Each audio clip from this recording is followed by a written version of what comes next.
The first thing I'd say when you're preparing your CV is to make sure that the spelling and grammar are spot on. That is the biggest turn off for every employer. If you haven't taken the time to check your CV, it really infuriates them and you will not be shortlisted for the role. Let's go back to the beginning of the CV. The top of the CV should start with your personal details. That's your name, your address, your contact information, be it a mobile phone or a landline, and also an email address where they can contact you. Now remember, if you're leaving your mobile number, to leave a professional, clear message on your message minder rather than a friendly one that you'd leave for your friends. You have to take this job search seriously from the start to the very end.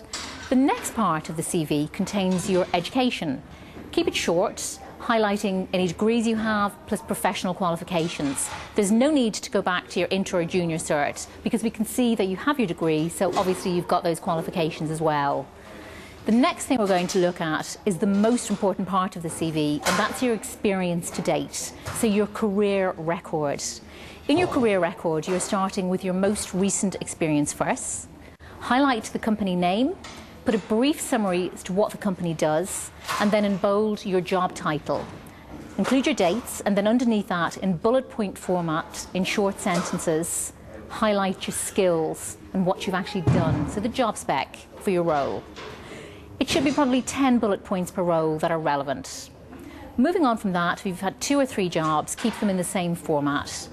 I think it's always nice to include hobbies and interests. The reason for this, it shows that you have a personality, that you're a well-rounded individual. And thereafter, we look at references. If you're including referees, make sure you've got the permission. One thing that you must remember is if there is a gap on your CV, to actually highlight that on your CV and explain the reason for the gap. Don't have an employer second-guessing why you were unemployed. If you're currently looking for work, it's absolutely fine to say that. If you took a year out to go travelling, also include that. Again, it shows that you're well-travelled and you're a well-rounded individual. Now we've got our perfect CV, let's go to the interview. We've got the interview, so let's take this very seriously as well. There's lots of information available to you for interviews. But let's go back to the very beginning, and the first thing I'd say is you need to get there on time.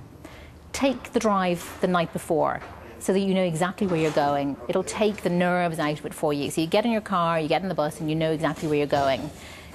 Secondly, know who's interviewing you, and that will tell you the type of interview it's going to be. If it's a HR manager and a line manager, they will be probing soft skills and they will also be probing your technical knowledge. So know in advance who is interviewing you so you can be prepared.